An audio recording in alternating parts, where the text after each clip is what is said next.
Assalamu alaikum.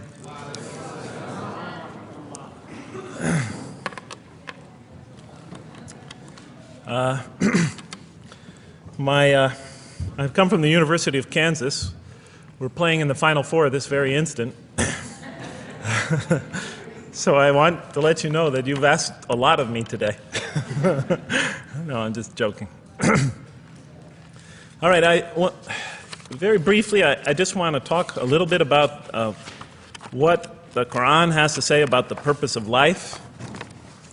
I think this is an extremely important subject, especially for Muslims living in America, because we're sort of a minority, a new religion here, and many people are interested in what we believe. And I think the primary question that people want answered when they first consider another religion is how that religion views the purpose of life, the purpose of of our existence here. And so I'm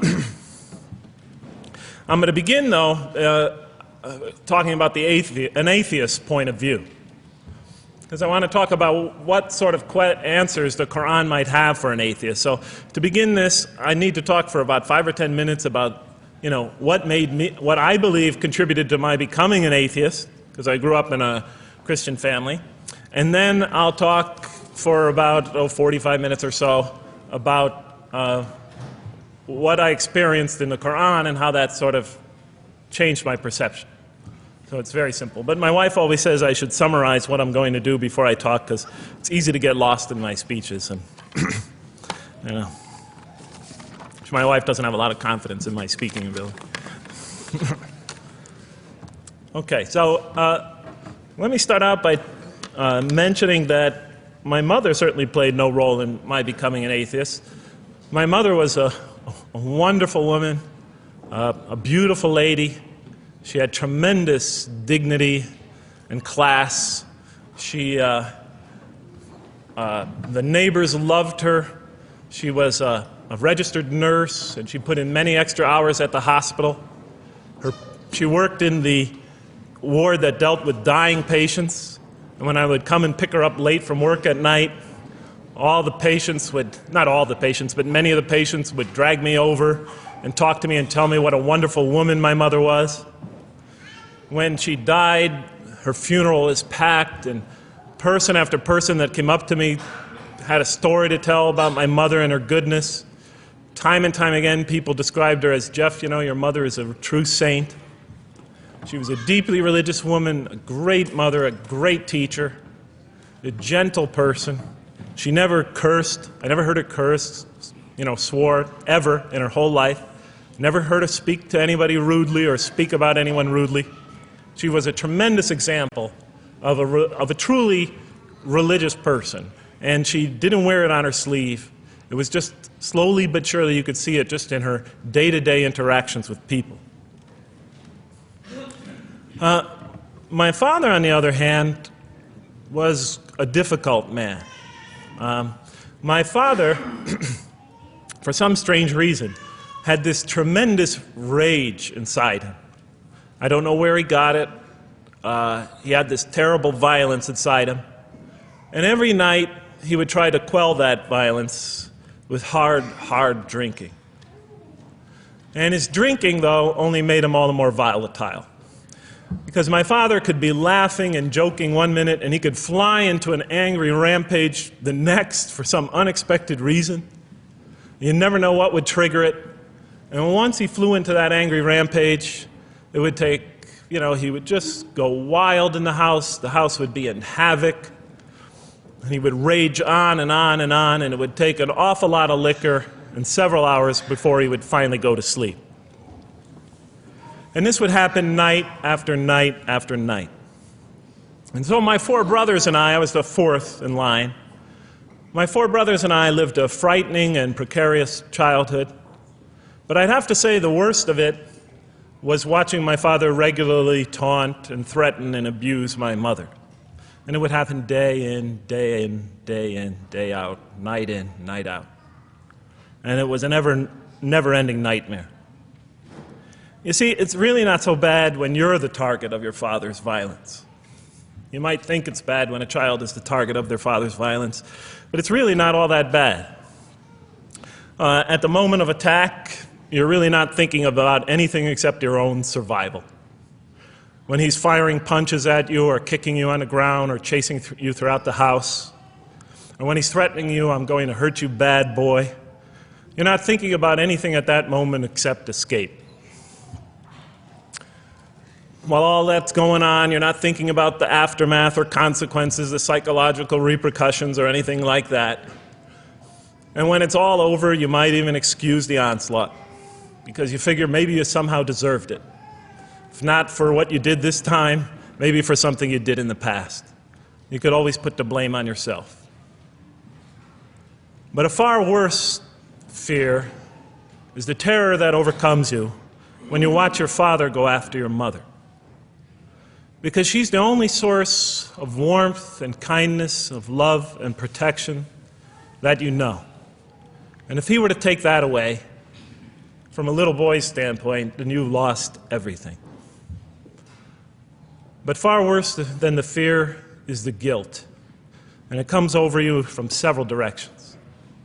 First of all, there's the guilt that comes at you upon you from the growing antipathy you have towards your father.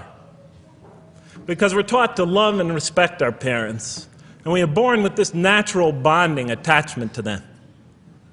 But when you watch something like this happen night after night after night, and this rage is growing inside you, you're being pulled in opposite directions.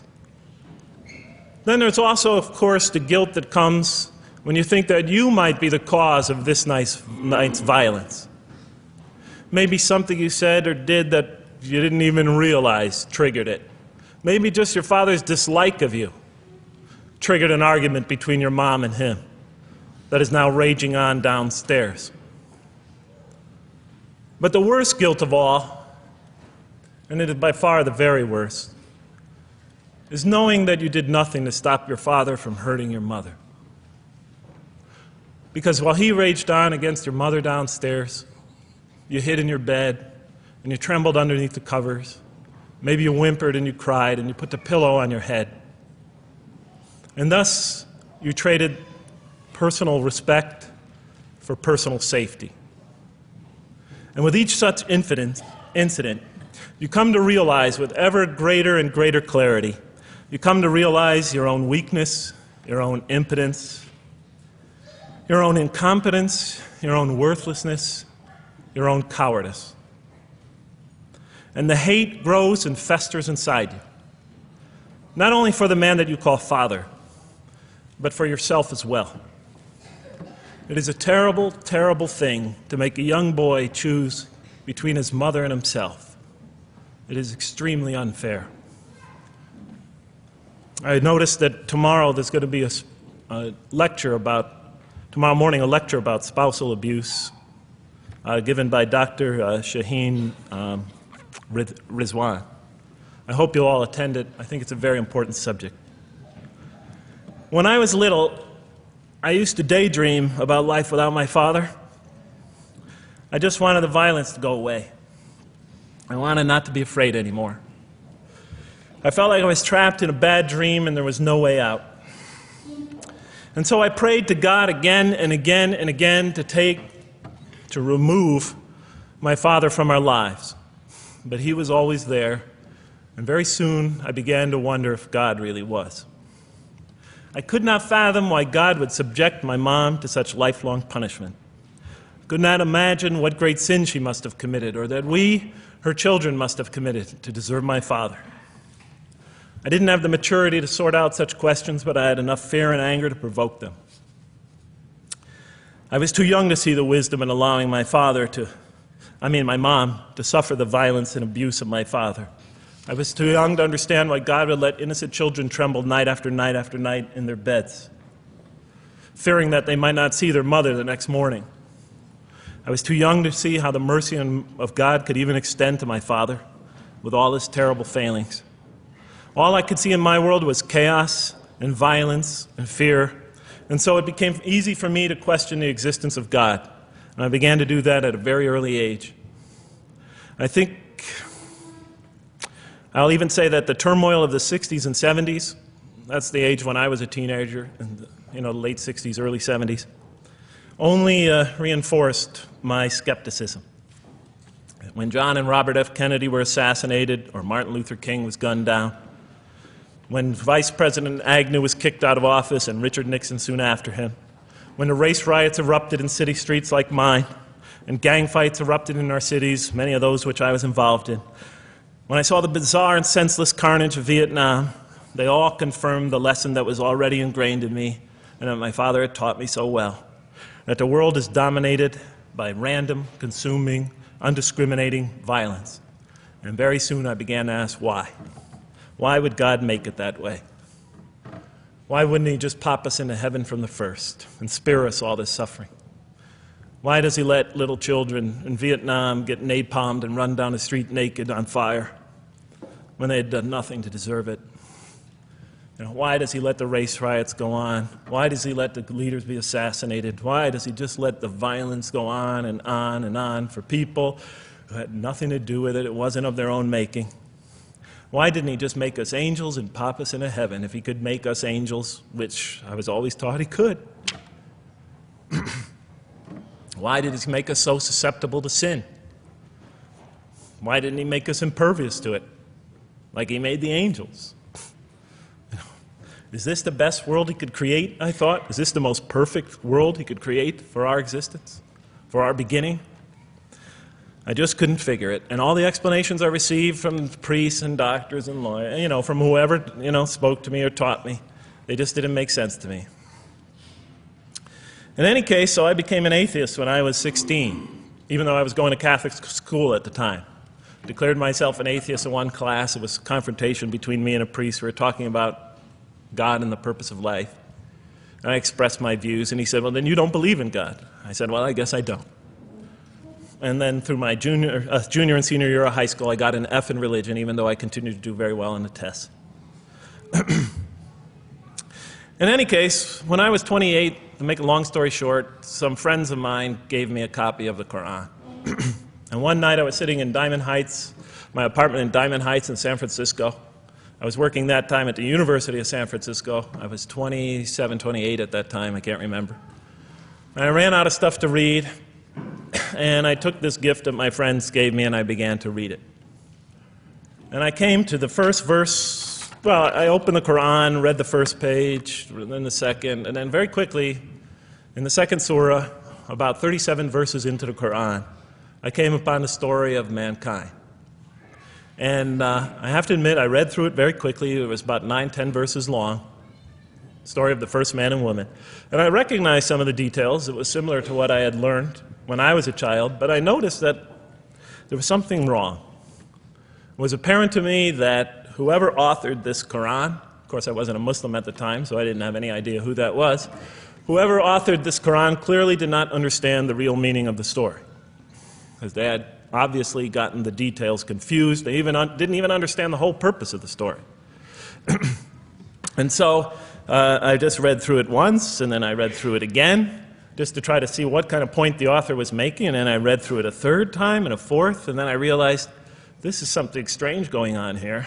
I'm going to read this much more carefully. I'm going to need to go through this story line by line, verse by verse, because it's obvious that the author is trying to bring out another point. And I wasn't quite sure what it was, but definitely he packs a lot of meaning into almost every word. And I thought the writer at least seems to have a great measure of brilliance. And so I'll try to sort of take you through what my experience was as quickly as I can. So I came to the 30th verse of the second surah, Surah Al-Baqarah, and it began like this. It said, "Behold, your Lord said to the angels, I am going to place a vicegerent on earth." The Arabic word is khalifa. It means a representative or an emissary of mine.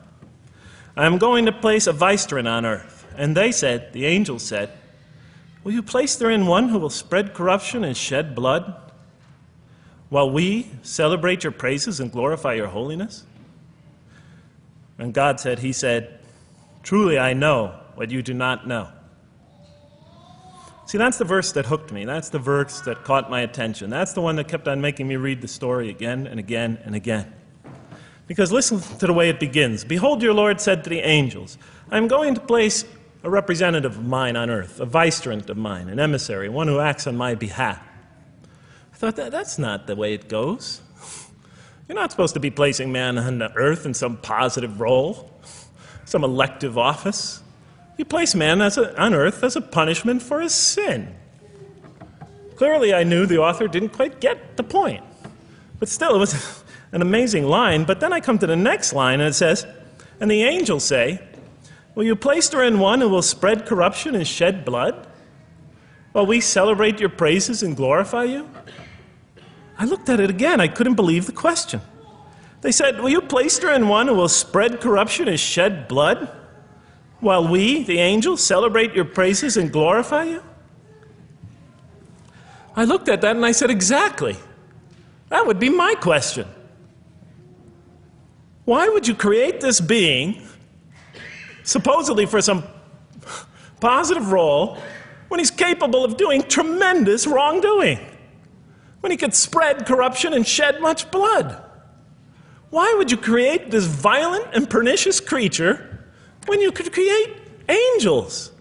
As the angels clearly say, well, we, the angels, celebrate your praises and glorify you. They're asking one of the most fundamental questions in the entire history of religion. Why create you, man, this utterly fallible creature, this creature who could rebel against God's will, who could do such tremendous wrongdoing, who could wreak havoc like no other creature on earth, when you can make them angels? And look where the question is being asked. It's being asked in heaven. It's almost like saying, look, why don't you just make them angels and be up here in heaven with us, you know? Why don't you just make them angels, pop them into heaven, he's fine. Why would you put him on earth where he could feel distant from you, where he could work out his worst criminal tendencies, act them out, feeling somehow independent and apart from you and free to do whatever he wants, when you could just make them angels and put them into heaven and make them perfectly submissive to your will? I looked at that question and said, that's my question. I'm not even a single verse into the story of mankind, and there before me I see my question. That whole question, everything that I ever thought, everything that I ever experienced, everything that I ever knew was in that question. It was as if the author took my life and wanted to pick out exactly the right question to humiliate me, to provoke me, to anger me. Why create man, this most destructive and violent creature, when you could make him angels? And then look at the answer. And he said, God said, truly I know what you do not know. You know, in modern parlance, we would say, I know exactly what I'm doing. I read that and said, what? You know what you do not know? You know exactly what you're doing? Well, please inform me. Tell me what you're doing. Because, you know, I'm 28 years old and I haven't figured out it yet. And I have a lot of issues that I'm still dealing with that's connected to this question. You can't just get off that easy. You can't just tell me you know exactly what you're doing. Not after what I've been through. Not after you made me this way. And then I realized, of course, I was arguing with a God I didn't even believe in. And that would happen several times as I read through the Quran. And sometimes I would just get into so agitated by what I read, I'd start arguing with this voice that I'm reading before me, that's calling to me. So we turn to the next verse. Well, it turns out that the Quran just doesn't dismiss the question. It starts to answer it a little bit. And in the next verse it says, and he taught Adam, God taught Adam, the names of all things. And then he placed them before the angels and said, tell me their names if you are right. So this verse is clearly referring to the previous one. But notice what it says. Now, from my own background, I remember Adam naming things, but it wasn't connected to any answer to any philosophical question. But here, notice what it says. And he taught Adam the names of all things. And I realized already, just from the first verse, you got to read these verses very carefully because it's packed with a lot of symbolism and meaning. And he taught Adam the names of all things. So here we see Adam is not only just a creature who knows how to name things, who's acquiring the gift of language, but he's also a learning creature. God is teaching him. Now right here, right in this verse, and it'll come even clearer in the subsequent verses, that the very first thing that the Quran is going to emphasize here is man's intellect. He is a learning creature. He is taught. And what is he taught? What is one of the great intellectual gifts he's given? In response to the angel's question, the gift of language. Because through language, mankind can not only learn, but he could learn things not only through his own experience, but he could learn things that other people have experienced of times and places that are hundreds, thousands of years and miles separated from him. And so that all our knowledge becomes cumulative. Every generation learning from the generation before it. I'm learning today from authors I read from other sides of the world that may have existed 2,000 years ago. And so we all contribute to our collective learning and knowledge. And so what I'll see later in the Quran, when the Quran will emphasize this again and again and again. Like in one verse it says, read in the name of your Lord who created. Created a man out of a tiny creature that clings. Read, it commands the reader. For your Lord is most bountiful. Why is he most bountiful? What great gift did he give you? For he taught man the use of the pen. And through it taught him what he otherwise could not know. And time again, the Quran will call upon man to use his intellectual faculties and swear by his intellectual faculties and to use them correctly because they play a fundamental role in guiding him to truth. I never came upon a scripture that puts so much emphasis on the correct use of our intellectual faculties, on the harnessing of reason in helping us attain to faith. And he taught Adam the names of all things. And then he placed them before the angels and said, tell me their names if you are right. Okay, you have this objection, you have this natural question about this creation of mankind. Here, this mankind is a human being, this human creature is a learning creature.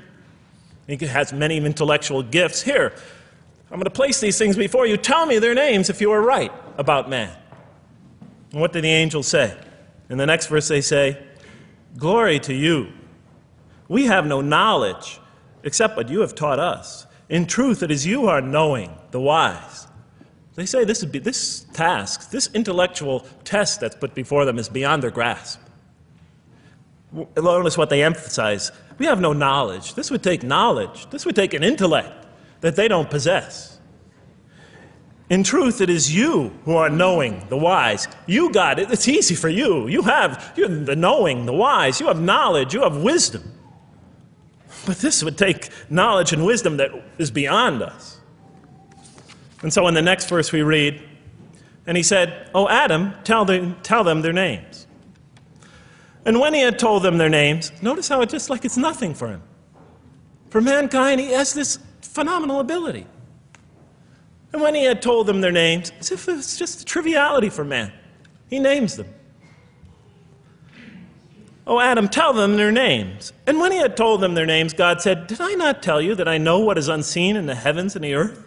And I know what you reveal and conceal?" And he's clearly going back to the angel's question. Yes, you have these natural concerns about the creation of mankind. Yes, he could do these evil things. But look at this tremendous intellect he has. This is something you have overlooked, that you haven't considered. And that's clearly the point of these verses.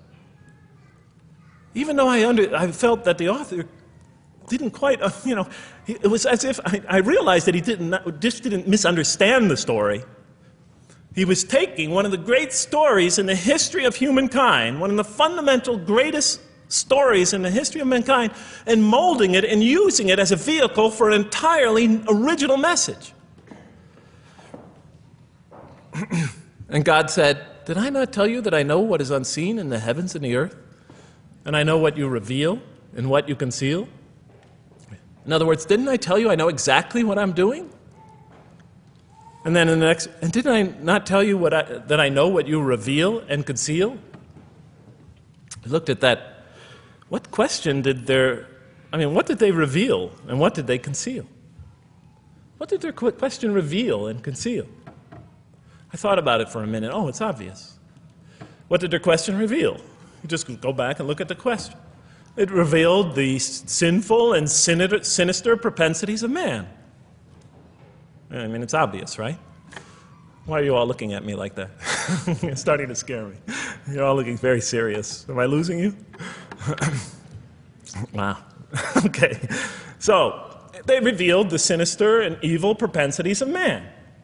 But what did their question conceal? And all you have to do is think about it for a minute. Human beings, yes, they could do evil. Yes, they could do wrong. Yes, they could create misery. But they could also do exactly the opposite. They could choose to do evil. They could choose to do tremendous good. They could choose to do tremendous violence. They could choose to show tremendous compassion. They could choose to be, to live by falsehood. They could choose to live by the greatest truths. They could be terribly ugly. They could be terribly beautiful. And up until that point in my life, I, like the angels, that only saw one side of the coin. And for the first time, when I read that verse, believe it or not, it was an eye-opener for me. I had always been obsessed with the evil potentials of human beings. When I read that verse, I realized that, and I had a great example right in front of me with my own mom, I realized that I had been blinded by only one side of human nature. So we go on to the next verse. And behold, we said to the angels, bow down to Adam, and they bowed down. But not so Iblis. Iblis is like the father of Satan. Satans, satanic beings, forces, creatures, existences. He refused and was arrogant. He was of those who reject faith. An interesting statement. And behold, we said to the angels, bow down to Adam. And they bowed down. Bowing down could symbolize two things. Bowing down could symbolize the superiority or potential superiority of one being over another, and so they bowed down to them. Bowing down could also mean that they serve that creature in some respect.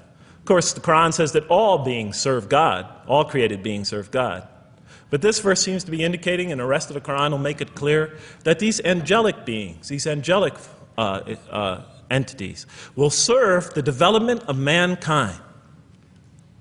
We'll even see later that the satanic beings serve the development of mankind. Both forces, angelic and satanic, will serve the development of mankind. Because one will present man with a choice to do the most altruistic things. The other will simultaneously try to influence man in the opposite direction. And so human beings will be moral creatures, and they'll have to make moral decisions. And it's in those moral decisions that they will grow spiritually and morally as human beings. And they'll take that into the next life. And the angelic and the satanic forces will be catalysts for those moral choices that they make. They will heighten the human being's awareness of the rightfulness and the wrongfulness of the choice he's about to make. And the self, the soul, the nafs, as they say in Arabic, will have to make the ultimate choice between good and evil. And that choice, that test will come again and again and again as human beings either grow or decline. And those tests will come again and again and again to try to help him towards his spiritual evolution, to bring him back, but that choice is ultimately ours. But I'm getting ahead of myself. And so we said to the angels, bow down to Adam, and they bowed down. But not so Iblis. Iblis is Satan, this rebellious force, this evil prompter, the one who whispers into the human heart. He comes into being. And with the introduction of Satan, we have the introduction of evil, that evil influences on human beings. And notice why Iblis does not bow down. He refuses because he was arrogant. You know, we often hear what's the root of all evil? In the West, it's always money, greed, etc. Here the Quran says that, seems to be saying that the root of all evil is not always material wants. It's not always money, it's not always greed. At the heart of evil is arrogance, putting yourself above all others, of assigning to yourself special priority and neglecting the rights of others, of pride and arrogance and envy, the source of evil. He was of those who reject faith. I looked at that verse and I said, okay, I mean, I get why you would create angels, to sort of influence man in a positive direction. But why in this story now are you introducing Satan? What sort of role was Satan play? And then, of course, you just think about it for a minute and you say, yes. The story is telling us that on one hand, we have these magnanimous urgings come from one direction. On the other hand, we have these satanic urgings coming from another direction. In other words, the Quran is telling us that man is not only a learning creature, but he's a moral creature. He has understanding of right and wrong. And God infuses those, allows those influences to come to him. Man is not only an intelligent being, but a moral being. And so, the Quran is not all that difficult to understand. You just sort of read it, I found, and you just sort of follow your nose through it and see what it's saying. I'm sure, as most of you in this audience know. Okay, so we see that man is not only a learning creature, but he is a moral being as well. There's another verse in the Quran that says, by the soul and that which whispers into it, or which breathes into it. It's morality, it's immorality, and it's God consciousness. Both of these we are under the influence of. And God allows us to be under the influence of this. He creates us to be exposed to both influences. And then the verse says, truly he is successful, who causes it to grow. Causes his soul, his self, his real self, to grow. And truly he is lost, who stunts it, who disallows, who destroys his personal growth. So mankind is not only an intellectual being, but a moral being. And we said in the next verse, O Adam, dwell you and your spouse in the garden, and eat freely thereof what you wish, and eat freely thereof what you wish. But come not near this tree, for then you will be among the wrongdoers. I looked at this verse and I was starting to wonder if the author was drifting back to the old story again. I was confused. And we said, O Adam, dwell you and your spouse in the garden, and eat freely thereof what you wish, but come not near this tree, for you will be among the wrongdoers. I thought it was drifting back to the old story. Man sins, man's punished for his sins with earthly life. Maybe the author is drifting, he had a good idea, and now he's drifting back to the sort of traditional story. Maybe he couldn't make his mind up what story he wanted. Except for a couple things about this verse, and this happened with almost every verse as I read through it, is that the whole tenor of the passage is sort of not what you would expect. I noticed that the Quran in this story has a tremendous penchant for understating things. Because it says, and said to Adam, dwell you and your spouse in the garden, and eat freely thereof what you wish, to Adam and his spouse. But come not near this tree, for you will be among the wrongdoers. I mean, there's no sense of God being threatened by the possibility of man eating from the tree. In this story, we don't see in this verse, we don't see that God is nervous at the prospect, that he's threatened by the prospect, that he's anxious about it. The tree that he picks, it seems like he's just picking out any tree. Nothing special about the tree. Go not near this tree, for you will be among the wrongdoers. Satan will later come to him and tell him it's a tree of eternal life, of a kingdom that never decays. Turns out to be a complete falsehood in his part. Nothing special about the tree. It's just a tree. God's not nervous at the prospect at all. In the tradition that I came from, God is threatened by the prospect. He has to put an angel with a fiery sword by to protect the tree so that mankind never goes next to it again. I'm not putting it down, I'm just pointing out the difference of the story. They're both beautifully told. But he has to guard the tree. Why? Because if they eat from it, they'll become gods like us. This man, he already has a rebellious nature. Can you imagine if he eats from this tree? Can't let him get near that tree. But here, just, calmly says, but if you do, you'll be among the wrongdoers. God is not worried about himself. It's just warning man, making it clear that if you do this, you've committed a wrongful deed. Again, the whole tenor of all these verses, as you read through it, is God knows exactly what he's doing. Okay, next verse. But Satan caused them to slip and expelled them from the state in which they were. And we said, go you all down, some of you being the enemies of others, And on earth will be your dwelling place and provision for a time. What? I said. I mean, I was expecting now the rage, the anger, the violence, the jealousy. That's what I was expecting. Okay, they eat from the tree. Where's the rage, the violence? I'm going to punish you now. You're going to sweat on earth. And you're going to suffer, and you're going to stub your toe, and you're going to work, and you're going to labor.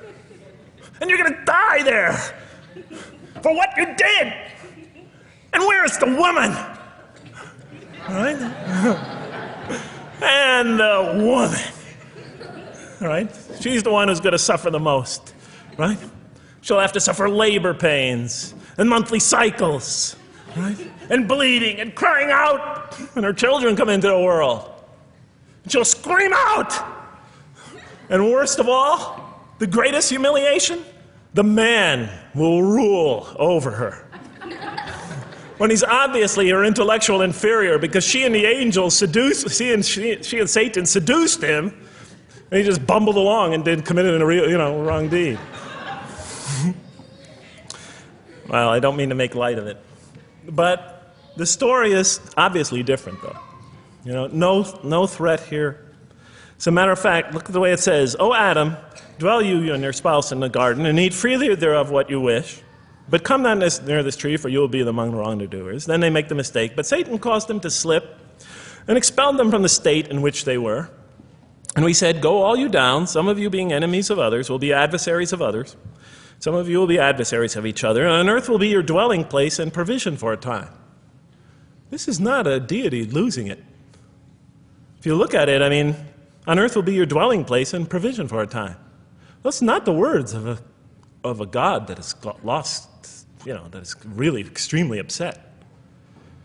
On earth will be your dwelling place and provision for a time. When I walked into the hotel today, and they said, and it's this nice one up here, I don't know the name, I can't remember the name of it, but it has a continental breakfast. And they said, your room will be room 111, and there's a continental breakfast in the morning. I didn't say, I didn't think they were mad at me. Because they said, you're going to sleep here, and this is going to be your provision in the morning. Oh, thank you. But notice something else about this verse. When you read these verses for the first time, I don't know, maybe I'm nuts, and many people think I am. But when you read these verses for the first time, this is just so much that catches your attention. But Satan caused them to slip. I remember, I couldn't get that verse out of those words out of my head. Satan caused them to slip. To slip? The greatest sin in the history of the human race, and it's called a slip? In my culture, slip means, you just momentarily, for a fraction of a second, you lose your focus. It's not a big deal. My Uncle Bob used to always say to me, "Jeff, I'm sorry I'm 5 minutes late, I slipped up." The understanding is it's no big deal. It's just a slip. That's what we say when we make a minor mistake. I slipped up. Don't worry about it. Never happen again. A slip, I said?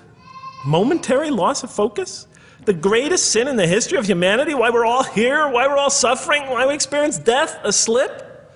I didn't believe it. I went to my Arabian friends at that time. I didn't know any Arabic. They came to this verse. We went through it line by line. I said, now don't change any words. Just read them one at a time.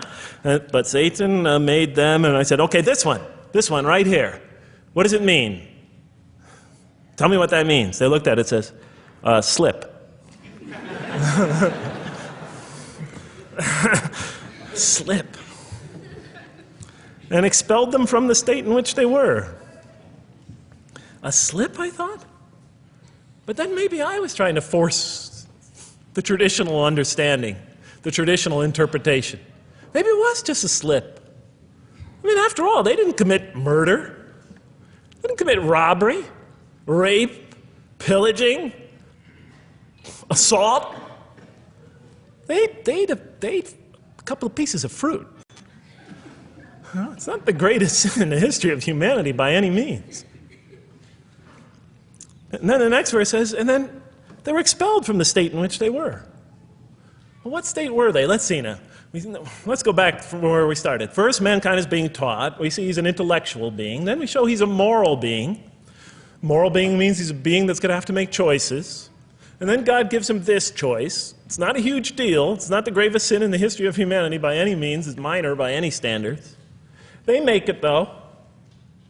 We see that God originally intended to put man on earth as his vicegerent. We see a period of preparation where he's being prepared intellectually, where he's growing as a moral creature. When does God finally put him on earth? What signals that he's ready to begin? He makes his first independent choice. It's not the worst deed in the history of humanity. It's minor on anybody's scale, but it shows that mankind is ready to act on his own, to be his own, to make his own choices, that God has empowered him to make choices, and he's ready to make them and carry them out, and see them most often to their expected ends, if God wills. And that seems to be the only real significance of it. But I thought, maybe I'm getting this wrong. Maybe God just blows off into an angry rampage the next verse. So I look at the next one and it says, and then Adam received words from his Lord. And God turned to him mercifully. For he's oft returning, ever merciful.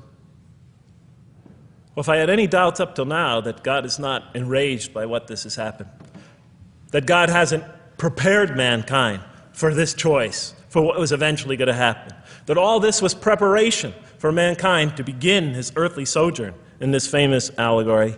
If I had any doubts before now, I had them, certainly didn't have them after reading this verse. This verse is entirely consoling, reaching and merciful, reaching out to mankind in mercy. Mankind goes to earth. He's obviously afraid. He obviously feels remorse. He's in an unfamiliar environment. And what does God do? He turns to him. He turns to him. In Arabic, the word has the meaning of like a father turning towards an infant or a child or somebody, or a parent, a mother turning towards her child. And he turns to him mercifully, for God is oft returning, ever merciful. And Adam receives words from his Lord. What kind of words?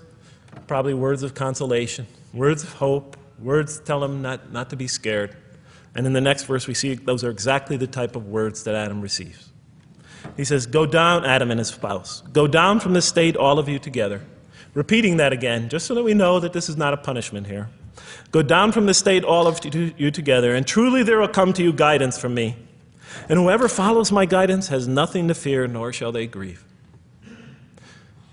It is an emotional picture. This young couple is here, in fear and in shame, feeling remorse, and God reaches out to them and turns towards them and tells them, you have nothing to fear, nor shall you grieve. I know this is tough for you, but you've been prepared for it up till now, through your entire existence. It had to happen. This is a necessary stage in your development, in your growth, but just hang in there, follow my guidance, be true to me and I'll be true to you. I'll guide you, I'll help you, I'll do whatever you need. Just follow my guidance and you have nothing to fear, nor shall you grieve. Okay. So I was impressed. I thought this author, whom I didn't know, I thought was extremely brilliant. Because the story is entirely coherent, but it's bringing out entirely new meaning. And it's stressing some things in the human equation that I would never have normally thought of. Actually, I thought these sort of things argued against the existence of God. Here, the author was using them to say, look at these. These play a fundamental role in the purpose of life. What? Intellect. Human beings have intellect. Right. In response to the angel's question, they are moral creatures, and they are subjected to evil and angelic promptings. And they have to choose between them again and again and again throughout their existence. And their growth, which the Quran talks about frequently, is going to depend on that. We're here to grow, as we will see. But it emphasizes choice. Human beings are creatures of choice.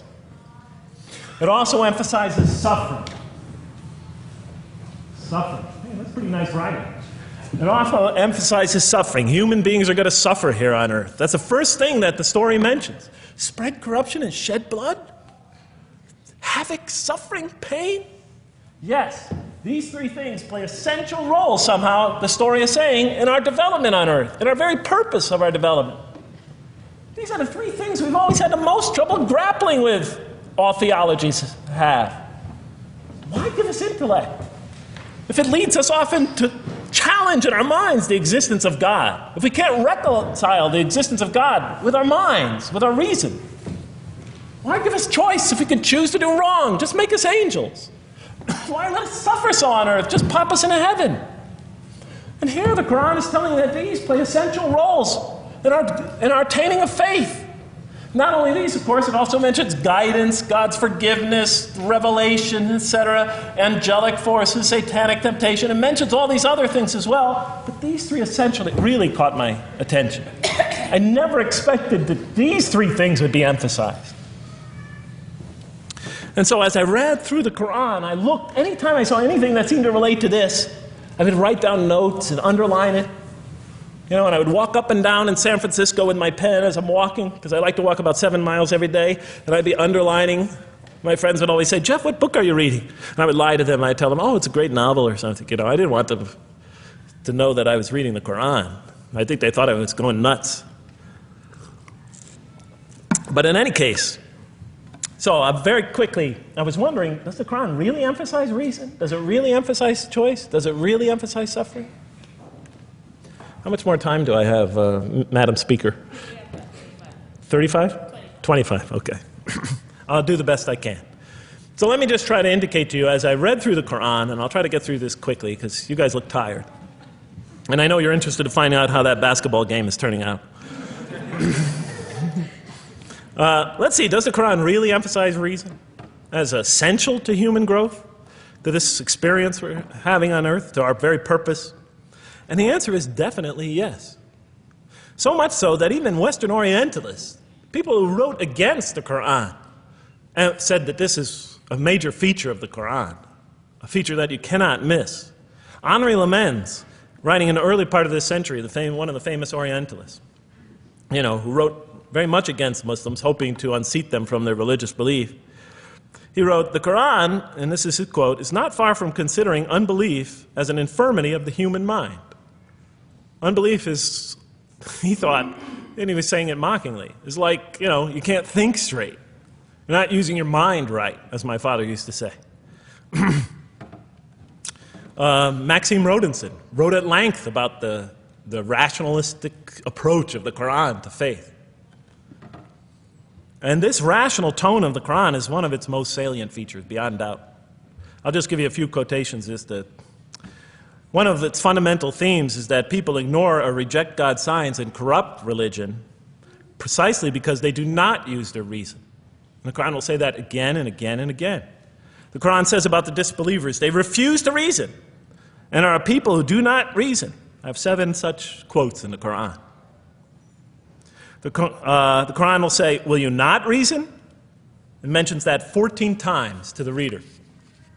God reveals signs and lessons and admonitions so that, and this is a quote from the Quran, perhaps you will finally use your reason. There are 8 such statements in the Quran.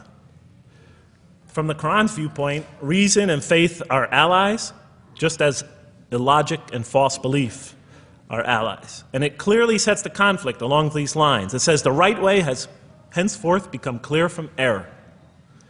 Those who benefit most from the Quran are persons of insight. 16 such statements in the Quran. Firmly rooted in knowledge, 8 such statements. Use their reason, 10 such statements. Stand on clear evidence and proof, 7 such statements. Those who oppose this revelation are deluded, 9 such statements. In manifest error, 28 such statements. Ignorant, 15. Foolish, 3. Have no understanding, 9. Only follow surmise and conjecture, 9. And blindly adhere to tradition, multiple times. It states that. In an almost Socratic style, the Quran repeatedly quizzes the reader and calls into question his or her assumptions. Again and again, it asks us, what do you think? 18 such statements. Have you considered this or that? 13. Did you suppose? 7. Sounds like a math teacher. Do they not ponder? 2 such statements. Do you think? Do you even think? 18 such statements. The message is clear. To gain truer faith, we need to free ourselves from inherited notions and examine our beliefs rationally. Learning plays a key role in human development. Read the Quran, exhorts the reader. For God taught us the use of the pen and taught humankind what it otherwise could not know. In life, nature, and history, in the Quran, there are signs and lessons for those who are wise. There are 21 such statements. The Quran states over 100 times that it has been revealed to make things clear. I thought the author of this Quran must have had a strong mathematical insight, a natural mathematician. All throughout, when I was reading, I was trying to imagine what he must have been like. God teaches humanity both directly and indirectly, and sometimes so subtly that we are unaware of his instruction. Thus, he tests us in multifarious ways.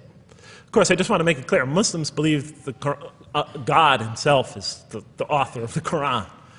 Sometimes I give this speech and people come away and ask me, Jeff, who is the author of the Quran anyway? But I didn't know. So I was just trying to figure it out.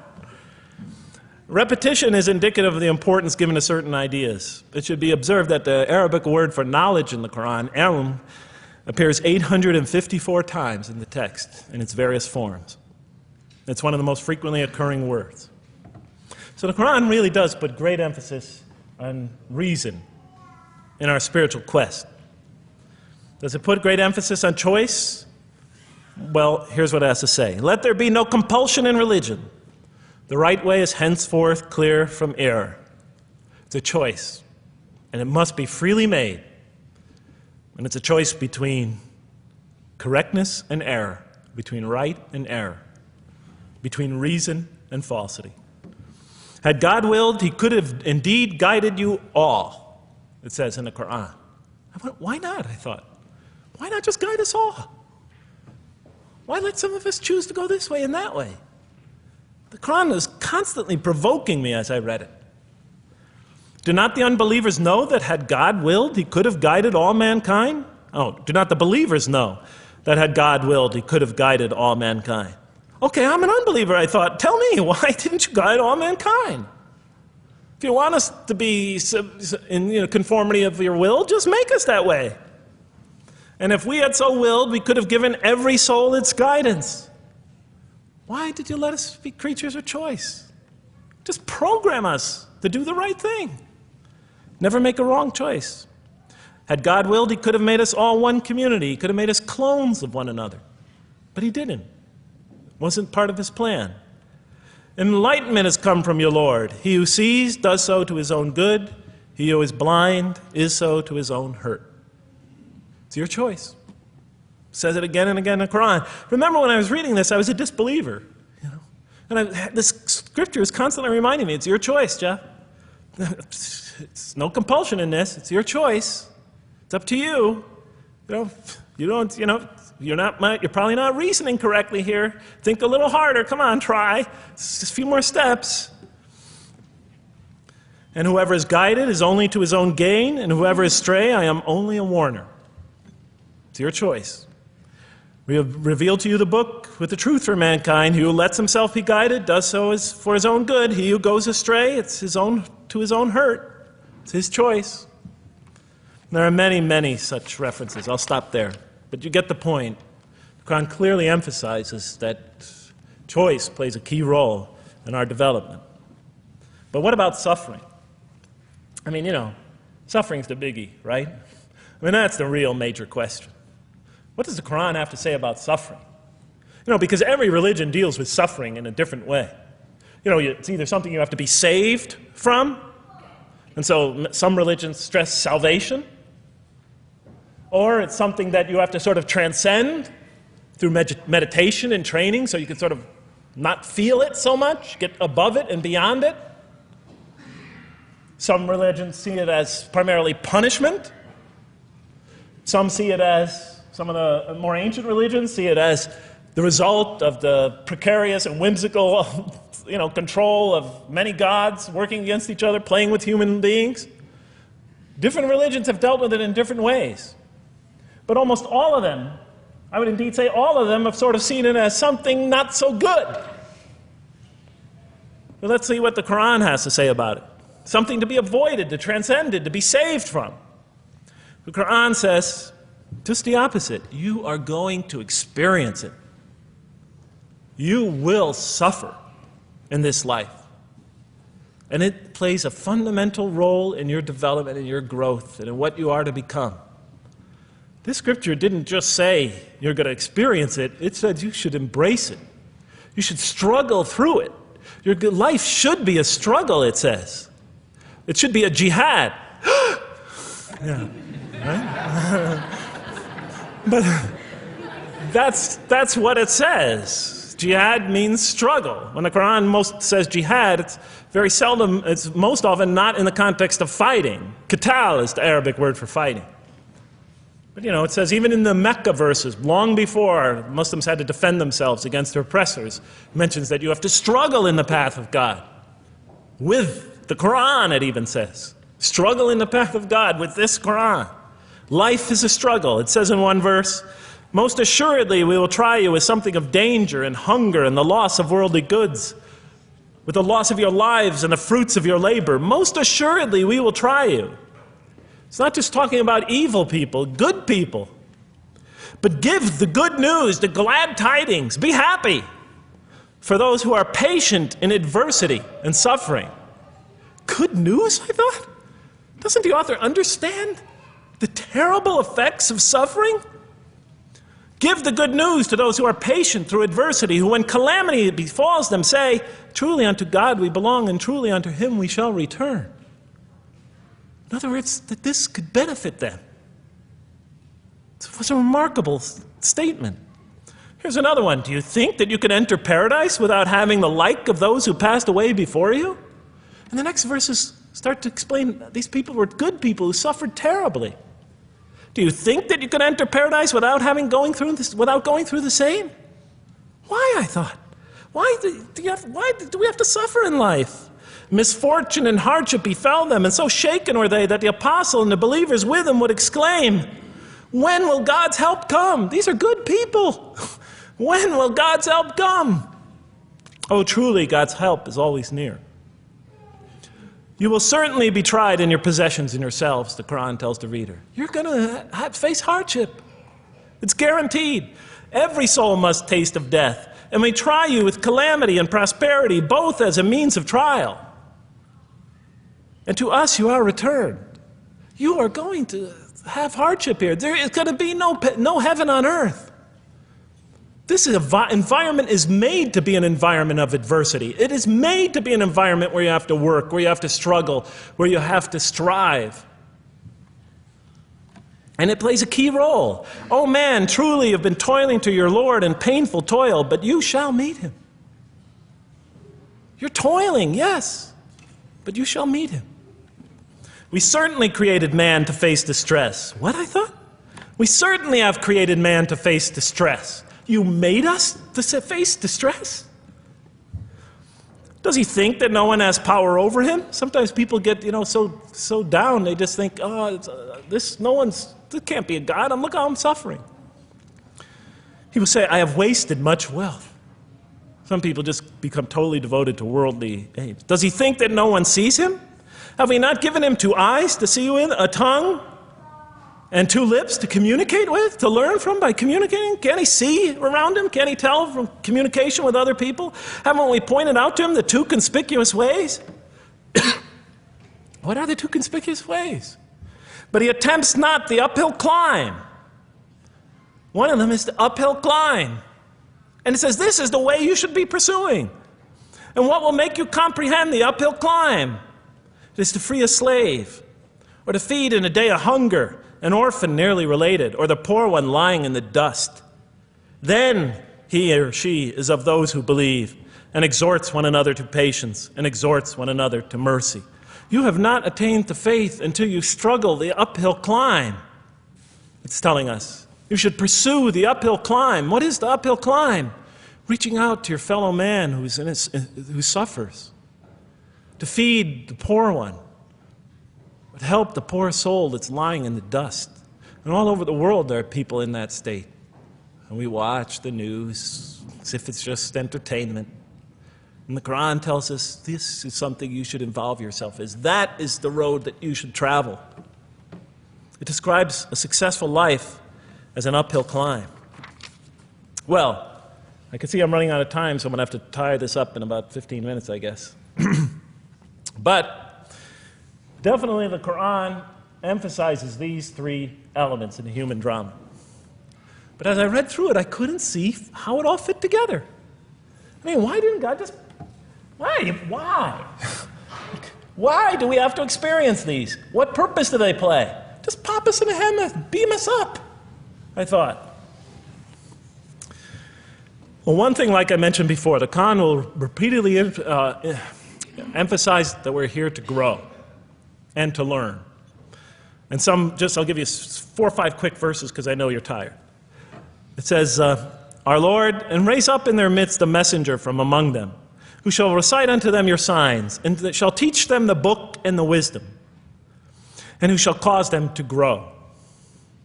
We have to learn wisdom in the book, and Revelation in particular, and who shall cause us to grow. And we have sent among you of yourselves a messenger to recite our signs to you and to cause you to grow. Truly God was gracious to the believers, this is in the 3rd surah, when he raised up from among them a messenger from themselves to recite his signs to them and to cause them to grow.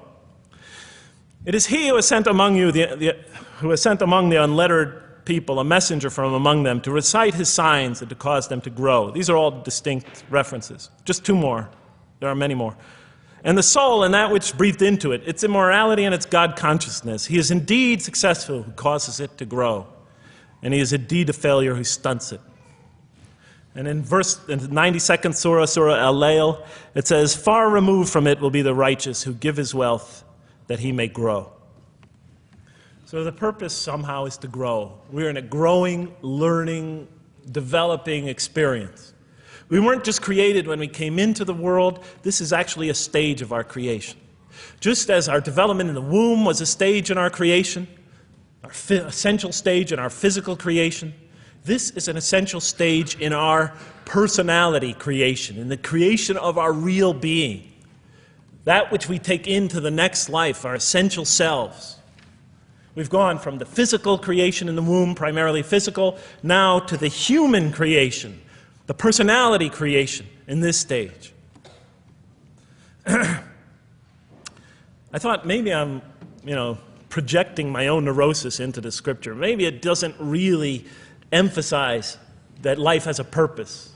But time and time again, I would find it does. For example, just quickly it says, Those who remember God standing and sitting and lying down and reflect upon the creations of the heaven and earth and say, Our Lord, you did not create all this in vain.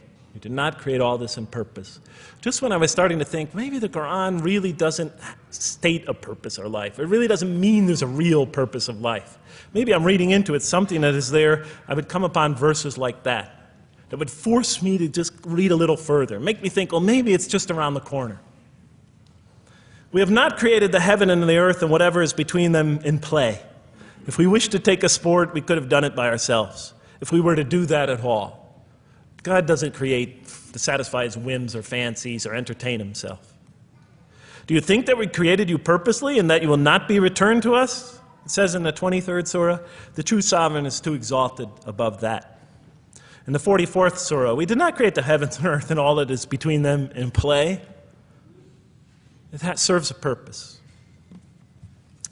Now, what sort of purpose can it possibly serve? So I tried to, apparently the Quran speaks about believers and those who are the rejectors. You have the believers on the one hand, the rejectors on the other. Now apparently God has created us to be believers. So I tried to study what the Quran has to say about the believers, and it's a natural thing to do, to see what it wants us to become, if it has anything to do with these essential elements that it stated. I mean, it's a natural way to approach it. I think you agree. Do you agree? Somebody nod your head. That's what I say to my math students. Just one head nod is enough for a mathematician. Get one head going, okay, I did my job. Okay.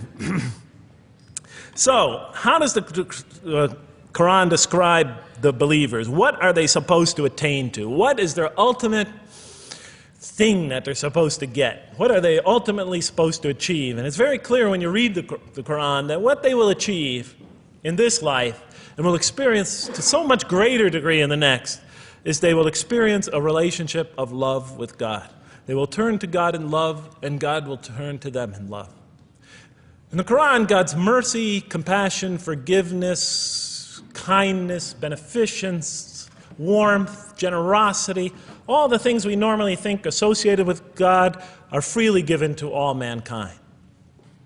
But when the Quran speaks of God's love, we would normally think of that as God's love. But when the Quran speaks about God's love, it's talking about something very special. His love is always presented as a relationship between two.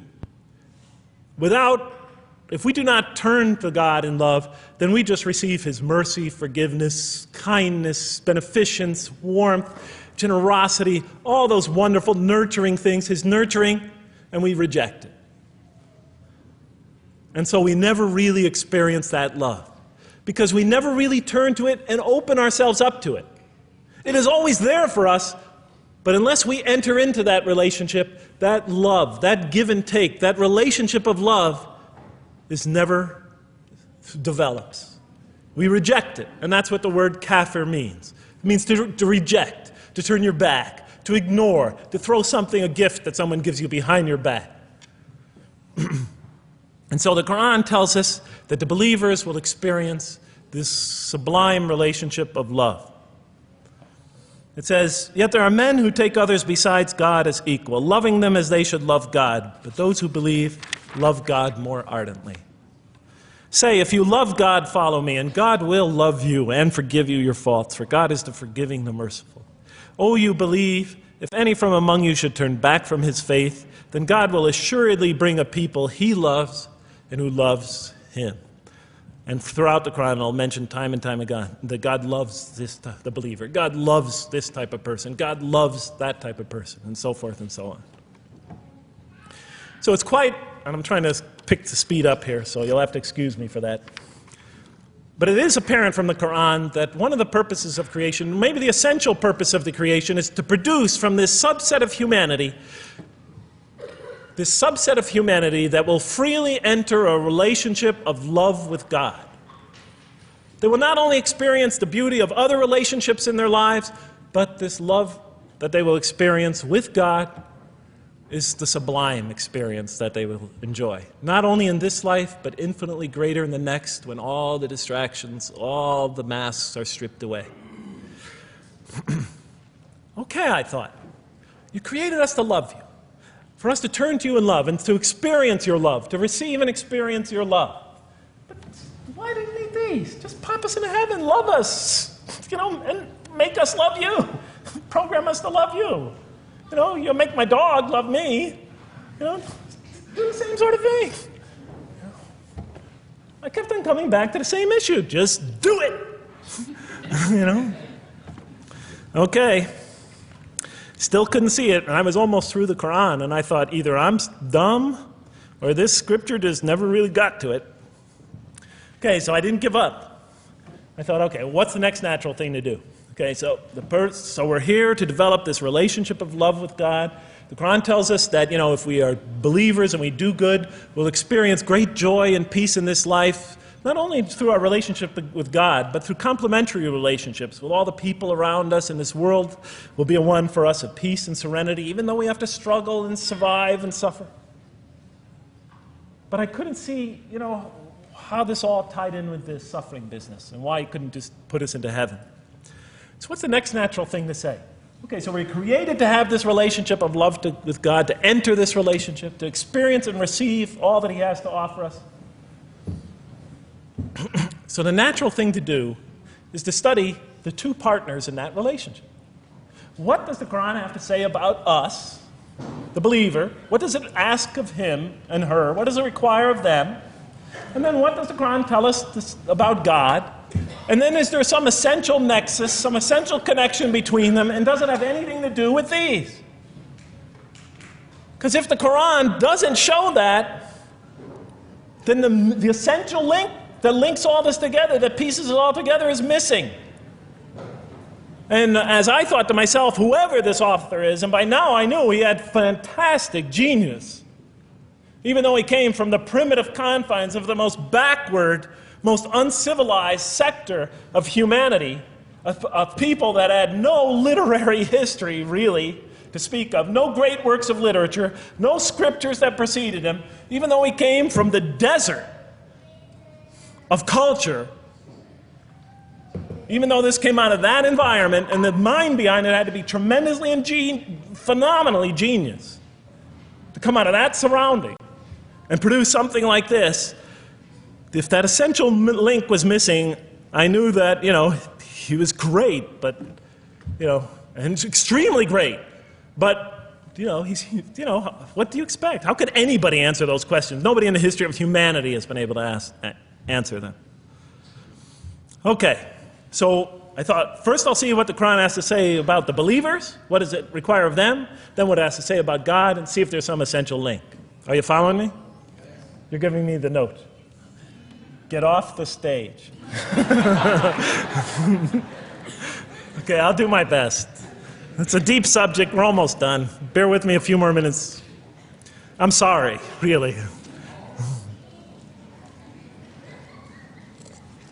I know Siraj Wahaj, when he gives these sort of speeches, he always says, okay, I'm finishing up now, and then 10 minutes later he says, you thought I was telling you to do it? I won't say that, but just give me a few more minutes. Bear with me. Okay, quickly. What does the Quran ask of the believers? From the Quran's many exhortations and its descriptions of acts and types of individuals loved by God, it's not difficult to compose a partial list of things that the Quran wants us to do, which it calls good deeds, time and time again. To believe in God, to have faith in God, to have a relationship with God, and to do good. So what does it describe as these good deeds? Well, as I read through the Quran, it says that, can I take this away? Remember, intellect, choice, suffering. It says we should show compassion. Show compassion. We should be merciful. I have the references here, but just excuse me, I'm not going to list them all. We're running out of time. We should be forgiving. Forgive others. We should be just. We should protect the weak and defend the oppressed. Defend the oppressed. We should seek knowledge and wisdom. Knowledge, wisdom. Bear with me, ladies and gentlemen. We should be generous, truthful,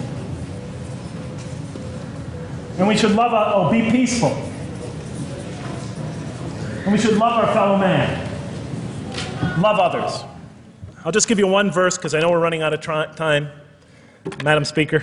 Truly those who believe and do good will the most merciful endow with love.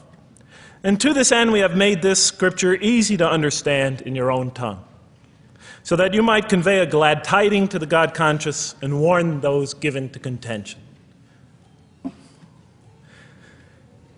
So, to this end we have made this easy to understand, so that we'll learn to love others. Okay, that's all I'll say about that. I would like to say a lot more, but I don't have time. Now, what does the Quran tell us about God? You have to realize I'm just about through with the Quran here, on my first time reading it. And now I was really caught. I searched my head. What does the Quran tell us about God? It tells us nothing could be compared to him. That he's outside anything that we may compare to. That our definitions do not encompass him. That our reason cannot comprehend him. That he is transcendent and we are finite. That he is immortal. He transcends time and space and we are bound by it. That he is immortal, we are mortal. He is uncorporeal, we are corporeal. That we have no way of comparing ourselves to him. Nothing could be compared to him. I thought, oh my God, I'm so close and yet so far. Because I'll never understand the essential link between us and God and why these three things fit into place. Because the Quran tells us that we could never really quite understand God. Or at least that's the way I thought. And so I put down the Quran when I had finished it. And much to my dismay, I was honestly disappointed because I thought The author made a brilliant try, but he never quite made it. And so I was sitting in front of, about 3-4 weeks later, I was sitting in Diamond Heights in my apartment watching a football game, I think it was. And you know, sometimes things just slip into your minds when you least expect them, and I'm sitting there watching it, and all of a sudden into my mind came a thought. And I said, wait a minute, the Quran does tell us so much about God. It tells us again and again and again, but somehow I just missed it. Just skimmed over it every single time. Because if you turn to almost any page, if you turn to the beginning of any surah, you could see time and time again essential information about God that I just thought was sort of a literary device, something to make it just sound more beautiful. Because if you turn to the beginning of any surah, you'll see the words Bismillahir Rahmanir Rahim, in the name of God, the most merciful, the most compassionate.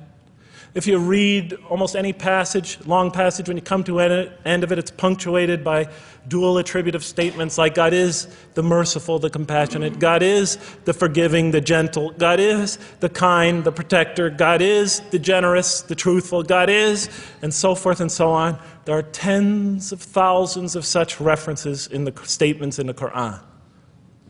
What the Quran defines as God's most beautiful names, His attributes of perfection, repeated again and again and again on almost every page. And as I sat there, sitting by the television, I started to jot them down in my, on my little piece of notebook there.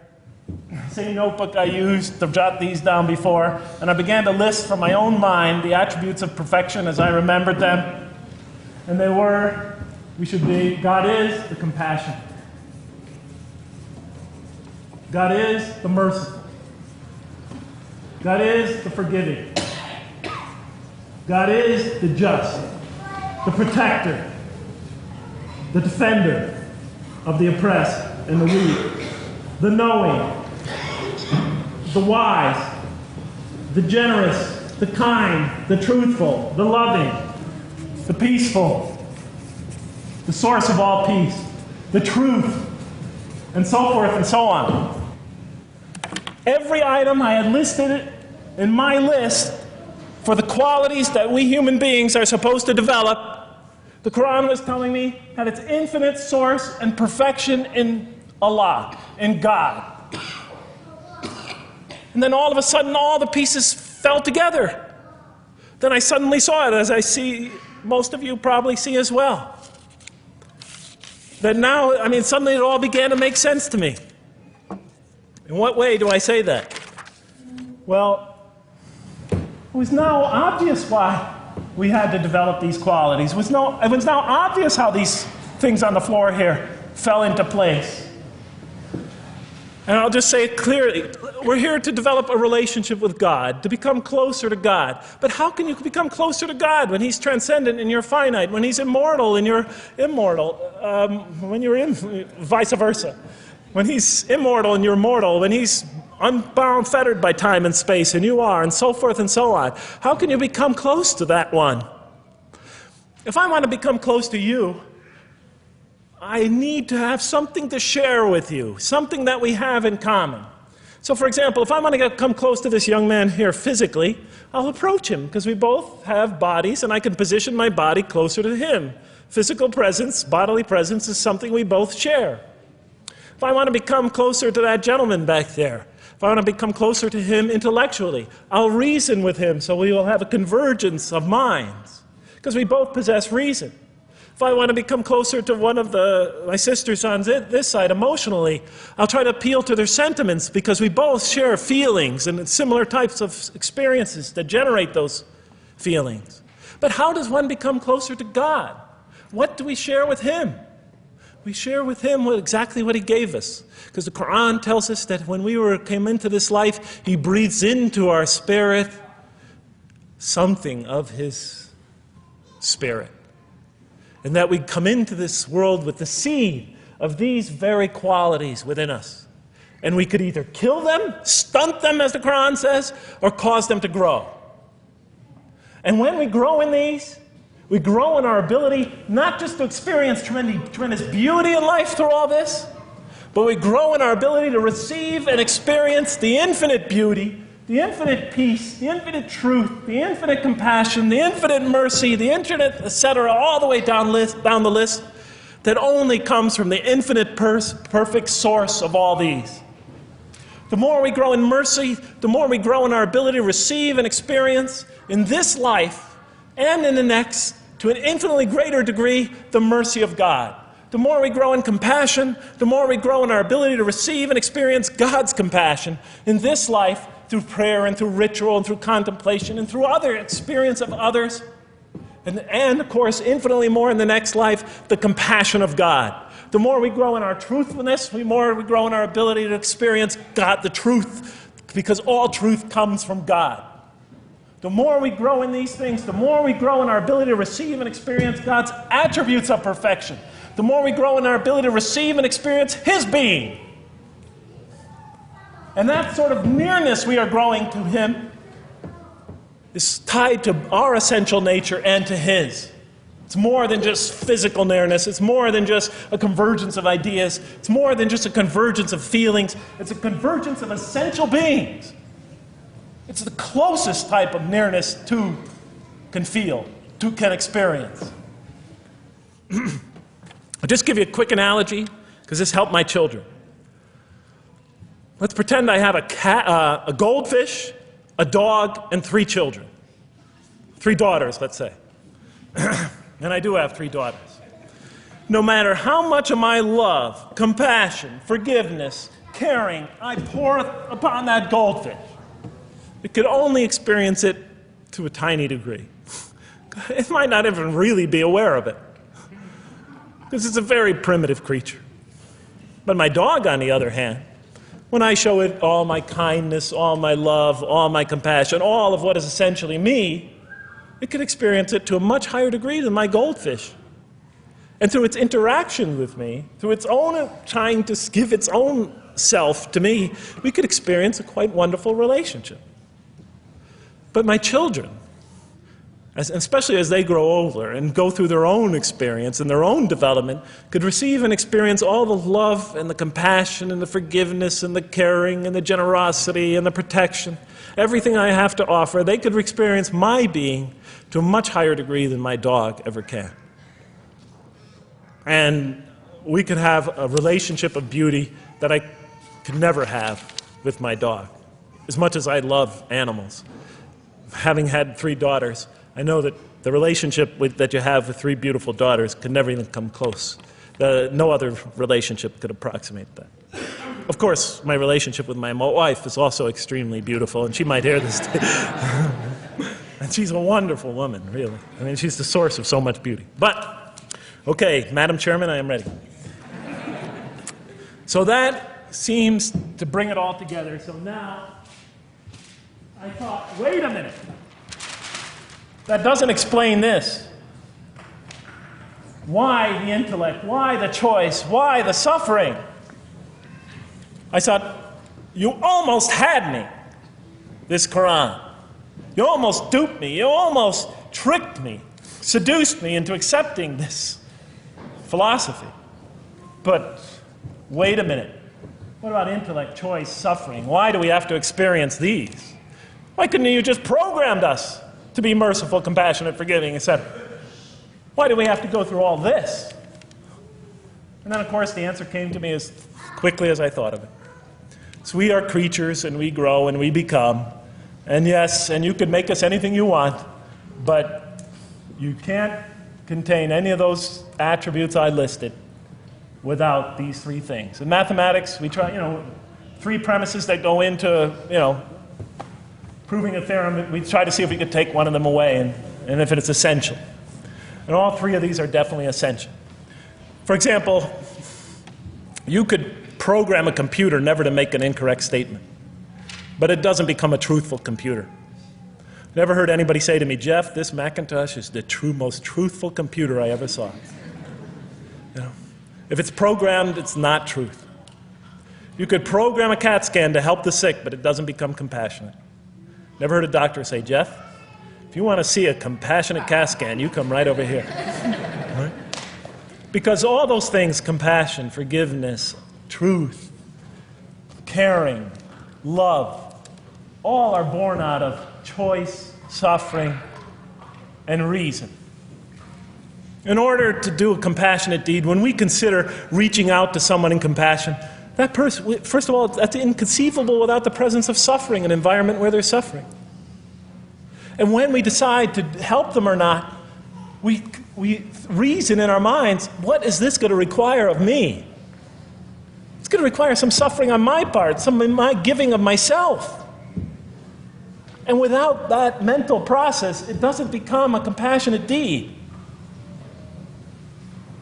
And if it isn't by choice, it's not a compassionate deed. It's that choice that makes it compassionate. Same thing with truth. Truth is a choice between telling the truth or not telling the truth. Oftentimes we tell it when we're at risk to our own personal loss. The more suffering that might come out of that choice, the greater is the truth behind it. The greater an act of truthfulness. And all the time we have to weigh the consequences of that choice. If I tell the truth here, my teacher's going to give me an F. If I don't tell the truth, I might get an A. We weigh it in our mind. Last example, the famous wedding vow. Do you take this woman to be your wife in sickness and in health, for richer or for poorer, until death do you part? What are they asking us? Do you knowingly make this choice, understanding full well what's at stake here? That it might involve richness but poverty, health or sickness, that suffering's going to be involved until death.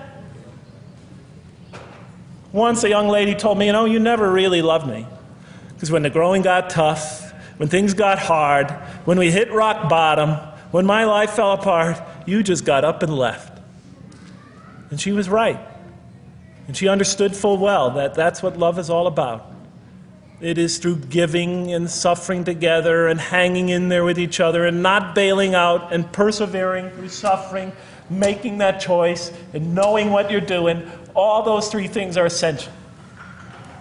So it's very easy to see why the Quran stresses these. For in order for us to grow in these, I dropped it, we have to have these. And that's why it's very easy to see, ladies and gentlemen, why the Quran, 30 seconds, Madam Chairman, why the Quran talks about sin as self-destruction. The Quran says when we sin, we commit, the Arabic word is dhulm, or zulm, however dialect you have. Dhulm against ourselves. We oppress, we destroy ourselves. Because when we don't grow in these, when we grow in the very opposite of these, we are literally destroying ourselves. When we grow into the things that are antithetical to these, we are destroying our natures and will not allow ourselves to receive and experience the beauty that could be in store for us this life and the next. It's like coming into this world and developing in the womb none of the physical things you need to experience comfort and joy and peace and happiness on a physical level in this life. It's as if you're coming into this life and you've destroyed yourself physically somehow in the womb, and you came into it and you had nothing to protect you from the cold, from the heat, from the harshness of the elements, from germs, from disease, nothing to protect you, nothing to satisfy, give you the ability to satisfy your thirst or your hunger, nothing for you to experience any physical comfort. This is all that matters as we go into the next life. If we don't develop these through our relationship with God, our very purpose of our being, then we will experience terrible suffering in this life, worse than if we came into this life in a physical state that didn't avail us of any of the comfort of this life. And so it'll be worse than fire.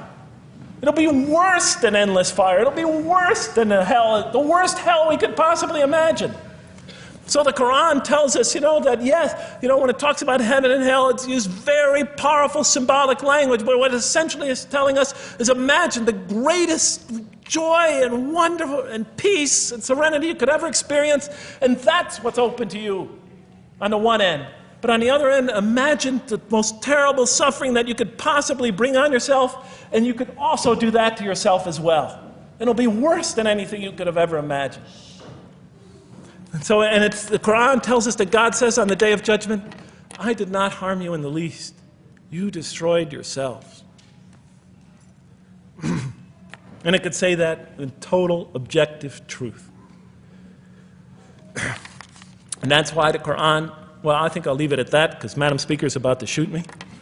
I still have other things to talk about, but I want to find out how that basketball game is going. So thank you so much for listening to me for so long. And may the peace and mercy of Allah be upon you all. I didn't mean to try to scare anybody at the end. That wasn't my goal. I was just trying to make a point. And may the peace and mercy of God be upon you all. Thank you so much. Assalamu alaikum.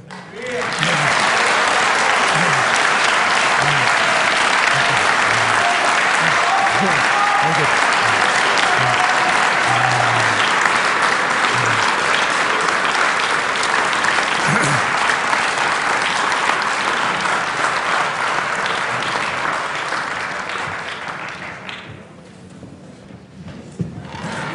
All right, we'd like to thank Dr. Lang for that very heartfelt, very long presentation. I have a few things to say before you all leave, so just be patient with me for a second.